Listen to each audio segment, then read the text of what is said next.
지금 평양의 1% 특권층, 인민군 참모 중장이 모든 것을 버렸습니다.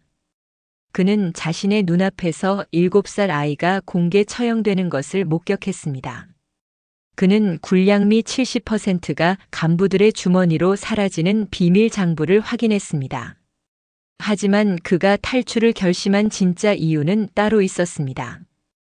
어느 날 그의 책상에 놓인 제거 대상 1순위라는 붉은 낙인이 찍힌 감시 보고서 때문이었죠. 이제 세계국을 횡단하는 10일간의 처절한 추격전이 시작되었습니다. 과연 그가 목숨을 걸고 빼돌린 극비 문서에는 평양의 어떤 치부가 담겨 있었을까요? 안녕하세요. 저는 박무진입니다. 불과 얼마 전까지 북한 인민군 참모 중장이었죠. 평양 중심가의 특별관리 아파트, 하루 3끼가 꼬박 보장되는 1호 특별 배급, 그리고 김정은 위원장의 직접적인 신임까지.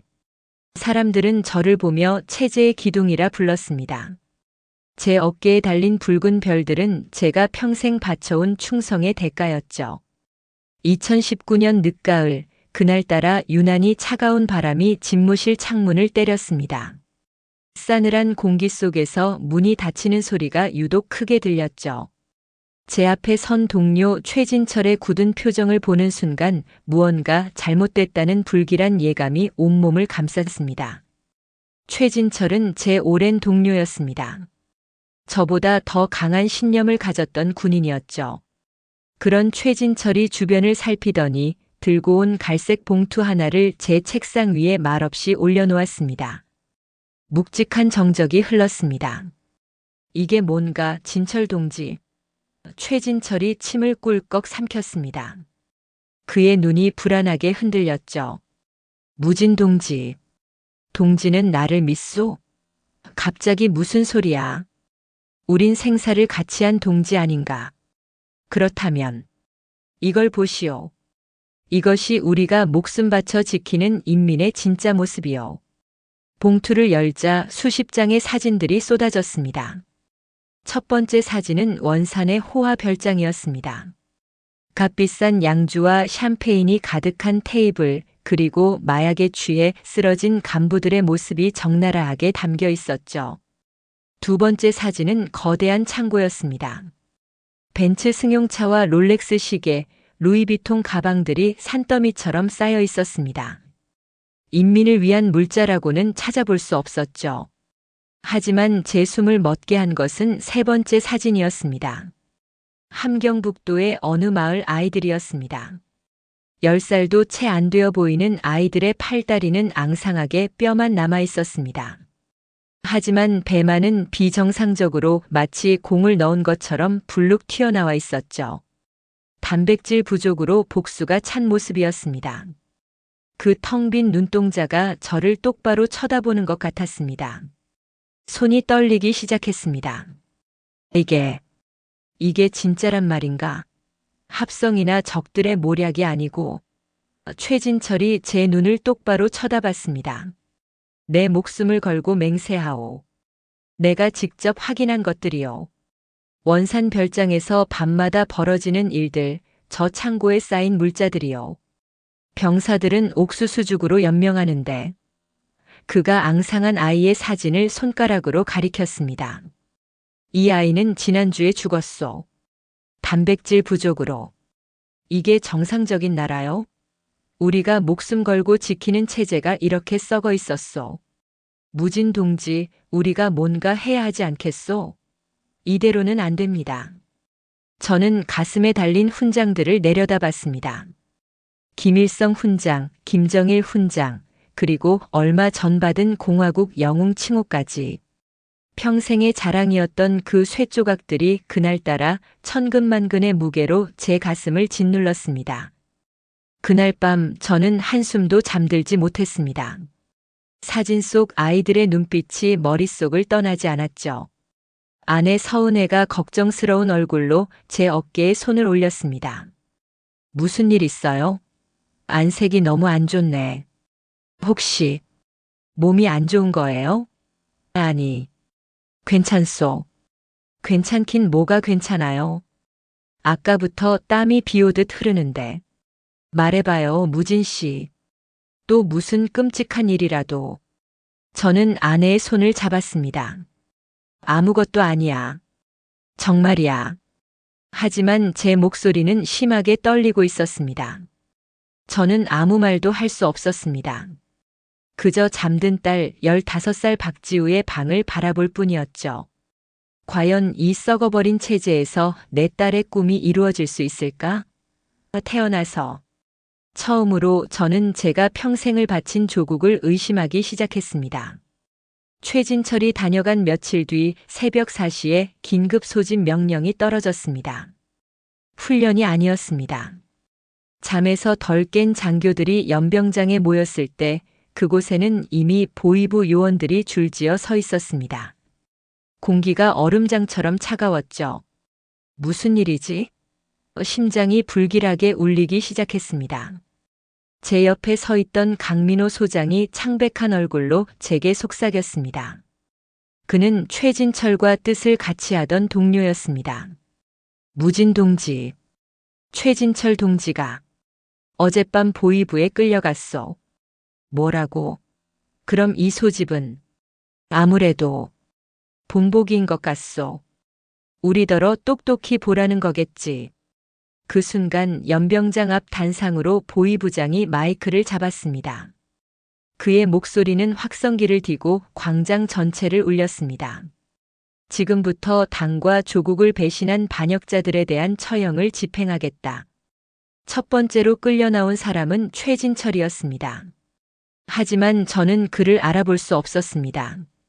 불과 며칠 만에 그는 끔찍한 고문으로 얼굴이 일그러지고 다리가 부러진 듯 질질 끌려 나왔죠. 제 입술이 바싹 말라붙었습니다. 그런데 제 숨을 멎게 한 것은 그 다음이었습니다. 최진철의 아내 그리고 두 아들이 함께 끌려 나온 겁니다. 큰아들은 12살쯤 되어 보였고 작은 아들은 겨우 7살이었습니다. 아이는 울면서 엄마의 옷자락을 붙잡고 있었죠. 아니, 왜 가족까지? 저 아이는 강민호가 옆에서 이를 악물었습니다. 보위부장이 다시 마이크를 잡았습니다. 반역자는 그 사상의 뿌리까지 뽑아야 한다. 반역의 뿌리는 그 가족까지 3대를 멸해야 하오. 첫 번째 총성이 울렸습니다. 최진철이 쓰러졌죠. 두 번째 총성의 아내가 그리고 세 번째와 네 번째 총성의 아이들이 차례로 쓰러졌습니다. 저는 눈을 감았지만 귀를 막을 수는 없었습니다.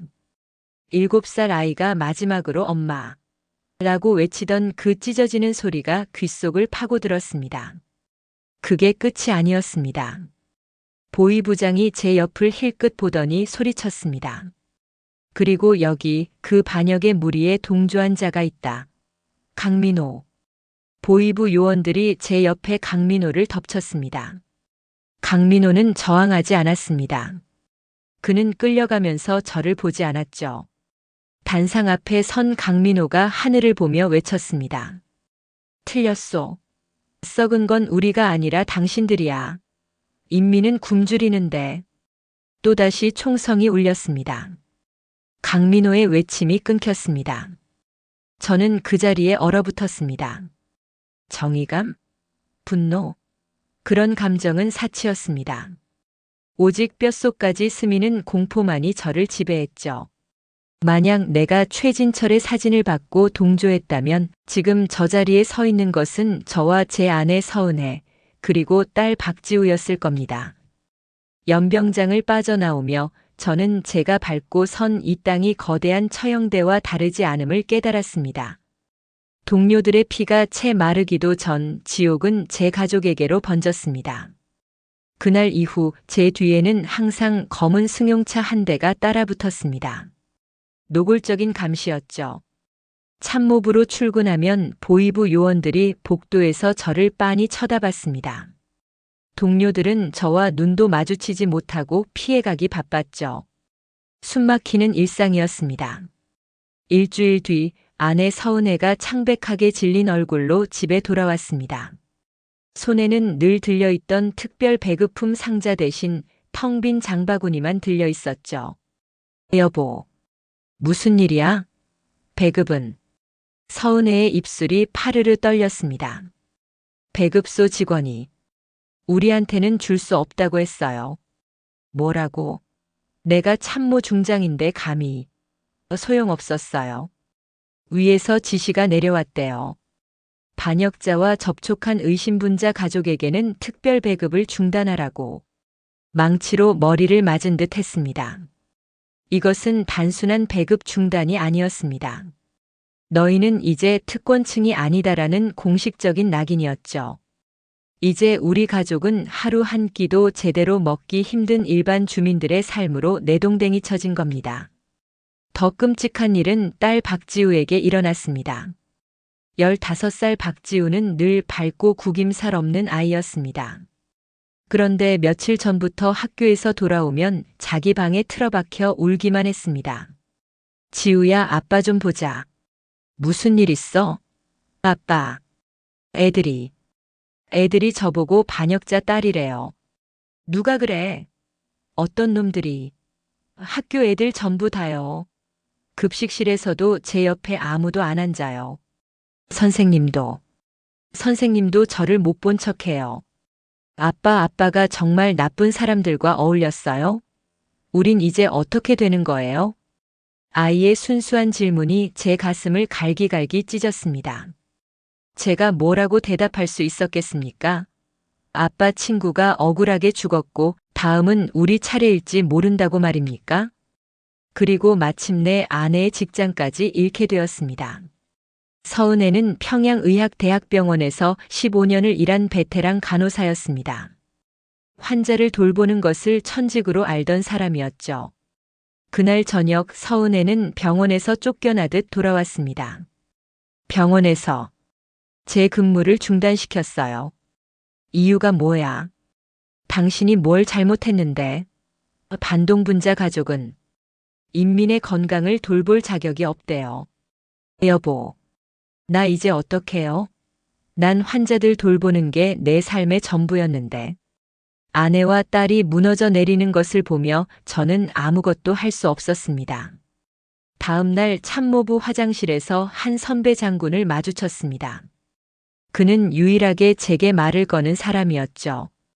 박무진 동지, 자네를 아껴서 하는 말인데 지금이라도 무릎 꿇고 충성 맹세를 다시 해. 그게 살 길이야. 저는 아무 잘못도 하지 않았습니다, 장군님. 쯧쯧. 박동지, 아직도 모르겠소? 이곳에선 의심받는 순간부터 죄인이 되는 거요. 최진철이도 강민호도 다 그렇게 갔잖아. 자네만 죽는 게 아니야.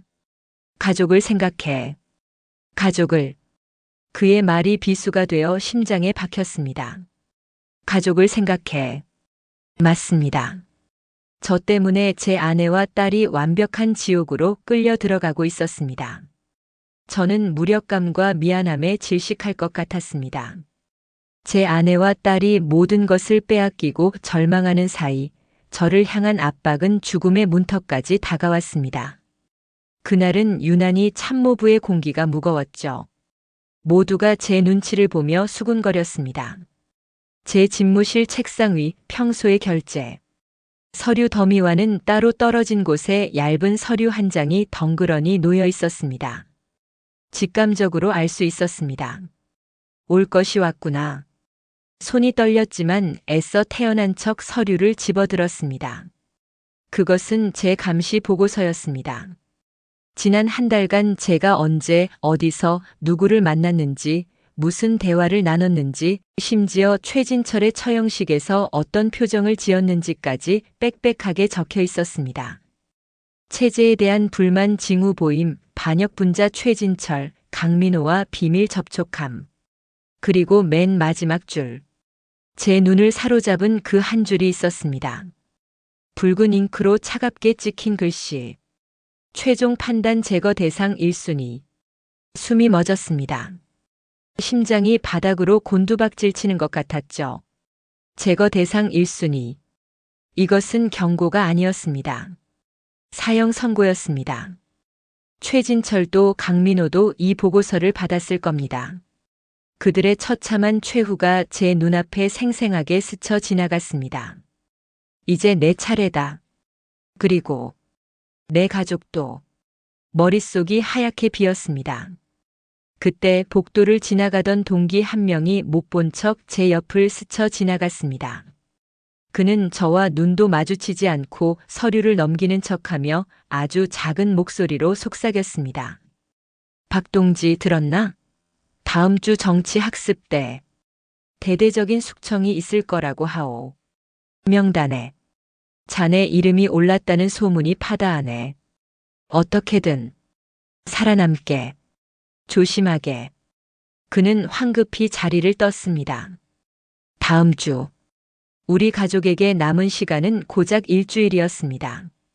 일주일 뒤 저와 제 아내 서은혜 그리고 제 딸 박지우는 그 연병장 단상 위에 서게 될 겁니다. 7살 아이도 무참히 죽이는 저들입니다. 15살인 제 딸이라고 예외일 리 없었죠. 그 순간 모든 공포를 넘어선 하나의 결심이 머릿속을 밝혔습니다. 이대로 끌려가서 개죽음을 당할 수는 없다. 내 가족까지 그렇게 죽게 둘 수는 없어.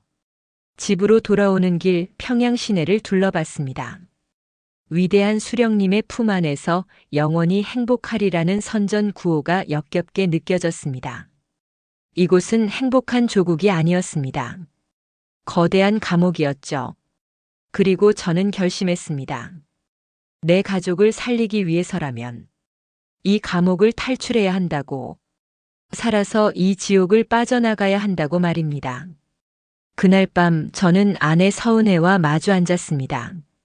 집 안에서도 자유롭게 말할 수 없었죠. 놈들의 귀가 벽마다 붙어 있을 테니까요. 저는 낡은 종이에 펜으로 적어 내려갔습니다. 시간이 없어. 다음 주 숙청이야. 서은혜의 얼굴이 하얗게 질렸습니다. 그녀가 떨리는 손으로 답을 적었죠. 지우는. 우리 지우는 어떡해요? 그래서 떠나야 해. 어떻게? 중국. 당신 어머니. 아내의 어머니, 제 장모님은 실제로 중국 단둥에서 작은 식당을 하고 계셨습니다. 10년 전 한 번 뵌 게 마지막이었지만 지금 유일한 희망이었죠. 문제는 명분이었습니다. 병문안만으로는 어림도 없었죠. 군사 임무가 필요했습니다. 외교부에서 일하는 군관 학교 동기 윤태석이 떠올랐습니다. 그나마 믿을 수 있는 사람이었죠. 다음 날 저는 감시를 따돌리기 위해 일부러 참모부 뒷문으로 빠져나와 시장 인파 속으로 섞였습니다. 약속된 찻집의 골방에서 윤태석을 만났습니다. 그는 이미 제 소식을 들은 듯 표정이 어두웠습니다. 무진 동지 자네. 지금 위험한 거 알잖소. 그래서 왔네. 도와주게. 나 좀 살려주게. 저는 모든 것을 털어놓았습니다. 제거 대상 1순위라는 것, 시간이 일주일 뿐이라는 것을. 장모님이 위독하시다는 연락을 받았네. 중국 단둥에 계셔. 아내가 마지막을 함께하고 싶어 해. 윤태석이 한숨을 쉬었습니다. 병문안이라. 요즘 같은 시국에 자네 같은 감시 대상이 출국하는 건 불가능해. 나도 목이 날아갈 수 있어. 알아. 그래서 부탁하는 거 아닌가. 마침 중국과 군사 교류권이 있지 않나. 거기에 나를 끼워 넣어주게. 실무진으로. 제발. 내 가족이 죽게 생겼네. 윤태석은 한참을 창밖만 바라봤습니다. 그의 손이 미세하게 떨렸죠. 서류를 준비해 보겠네. 아내는 의료 지원, 딸 지우는 통역 보조로 넣지. 하지만 보위부 심사를 통과해야 하네. 그건 내가 어떻게 해줄 수가 없어. 그건 자네 몫이야. 저는 그의 손을 붙잡았습니다. 평생 이 은혜를 잊지 않겠네. 출국 심사를 받으러 간 곳은 보위부의 지하실이었습니다. 심사관은 다름 아닌 저를 줄곧 감시하던 그 간부였죠. 그의 싸늘한 눈빛이 저를 꿰뚫는 것 같았습니다. 박무진 중장. 이 시국에 출국이라. 의외군요. 군사 임무입니다. 중국과의 무기 거래는 공화국 국방력 강화에 필수적입니다. 가족까지 데리고 말이오. 아내는 의료 지원이 필요하고 딸 박지우는 중국어가 능통해 통역을 도울 수 있습니다. 그가 서류를 넘기며 비웃듯 말했습니다. 최진철이와도 친했고 강민호와도 가깝더니 그들이 반역자가 될 줄 알았소? 전혀 몰랐습니다. 알았다면 제가 먼저 신고했을 겁니다. 다시 돌아올 거요? 심장이 멎는 듯한 질문이었습니다. 단 하나의 망설임도 보여선 안 됐죠. 당연합니다. 제 조국은 조선민주주의인민공화국입니다. 수령님과 당을 위해 복무하겠습니다. 심사관이 한참을 저를 쳐다봤습니다. 1분 1초가 지옥 같았죠. 마침내 그가 서류에 도장을 쾅 하고 찍었습니다. 일주일 후 출발하시오. 명심하시오. 이상한 짓은 금물이요. 믿을 수 없었습니다. 허가가 났습니다. 지하실을 빠져나오자 다리가 풀려 주저앉을 뻔했죠. 하지만 안도감은 잠시였습니다. 집으로 돌아오는 길 서은혜가 제게 속삭였습니다. 너무 쉽게 허가가 난 것 같지 않아요? 함정이 아닐까요? 저도 같은 생각이었습니다. 놈들이 우리를 중국에서 처리하려는 걸까? 하지만 선택의 여지는 없었습니다. 이것이 지옥을 탈출할 유일한 그리고 마지막 기회였습니다. 드디어 출발일 새벽 평양순안 국제공항에 섰습니다. 공항 내부는 이른 시간임에도 불구하고 검은 코트를 입은 보위부 요원들로 가득했습니다. 그들의 시선이 송곳처럼 저희 가족에게 박혔죠. 걸음걸이 하나 표정 하나라도 실수해선 안 된다. 스스로를 다잡았습니다. 첫 번째 검색 때부터 위기였습니다. 요원이 제 딸 박지우의 가방을 거칠게 뒤졌습니다. 중국어 교재와 함께 숨겨둔 작은 영어 사전이 튀어나왔죠. 이건 뭔가? 미제놈들 물건이 왜 여기서 나와? 요원의 고함 소리에 주변의 시선이 집중됐습니다. 박지우의 얼굴이 하얗게 질렸죠. 제가 급히 앞으로 나섰습니다. 지도원 동지 오해입니다. 제 딸이 통역 보조 임무를 맡았습니다. 통역 보조가 영어가 왜 필요해? 중국 의학 용어에 영어가 많이 섞여 있어 그렇습니다. 위원장 동지께서 지시하신 과업을 더 정확히 수행하기 위해. 위원장 동지라는 말에 요원의 기세가 누그러졌습니다.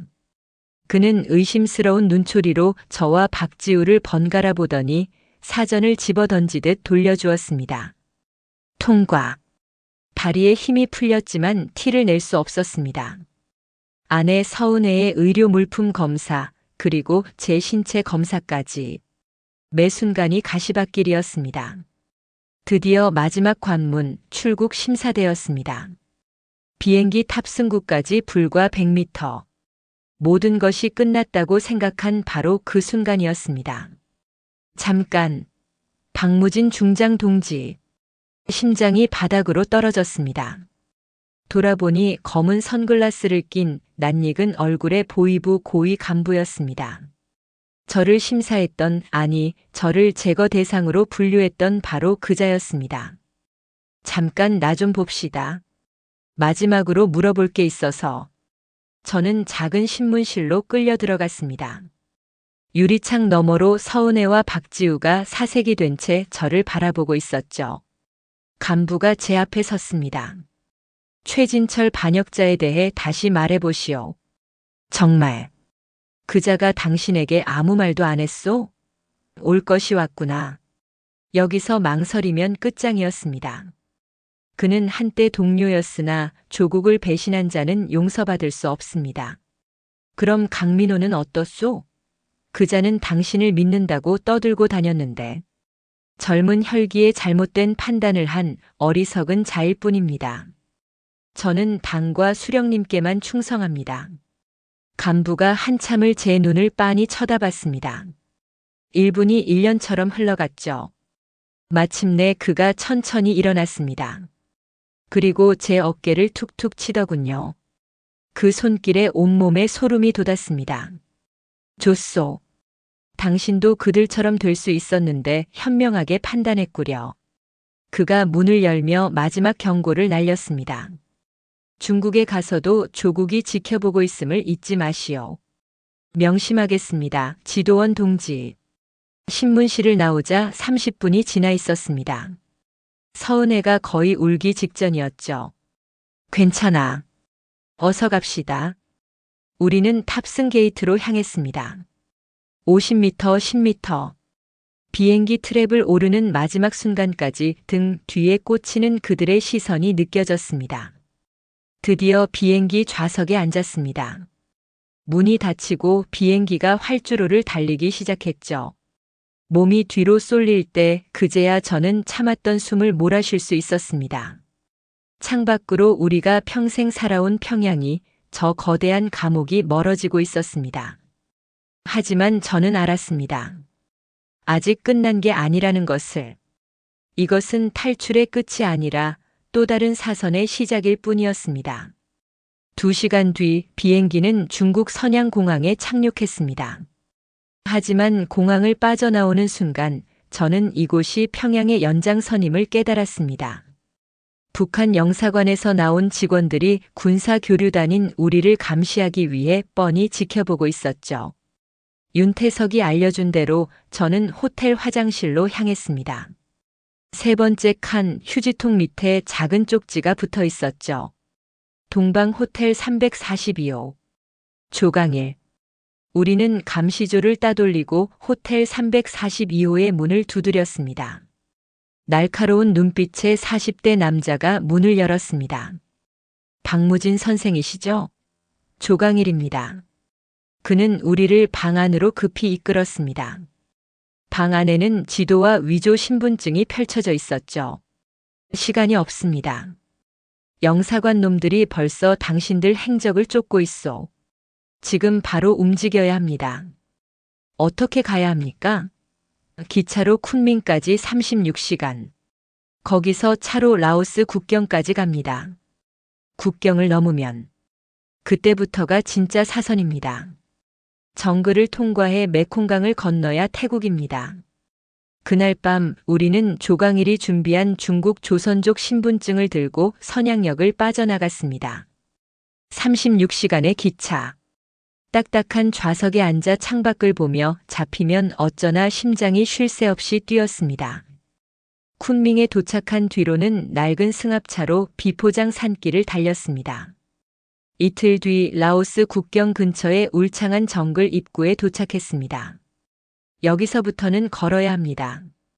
중국 공안, 라오스 군인, 그리고 인신매매범들까지 조심해야 하오. 정글은 지옥이었습니다. 끈적한 공기, 살을 파고드는 벌레들, 그리고 끝이 보이지 않는 진흙탕 길. 나흘째 되던 날 아내 서은혜가 쓰러졌습니다. 몸이 불덩이 같았죠. 열이 40도가 넘습니다. 말라리아 같습니다. 조강일이 다급하게 말했습니다. 은혜, 정신 차려. 은혜. 서은혜는 약을 먹고도 의식을 잃어갔습니다. 미안해요. 여보, 나 때문에. 당신이랑 지우라도. 무슨 소리야? 우린 가족이야. 같이 살아서 이 지옥을 나가는 거야. 저는 서은혜를 등에 업었습니다. 15살 딸 박지우는 작은 가방을 들고 울며 제 뒤를 따랐죠. 한 걸음 또 한 걸음. 천근만근의 무게가 어깨를 짓눌렀지만 멈출 수 없었습니다.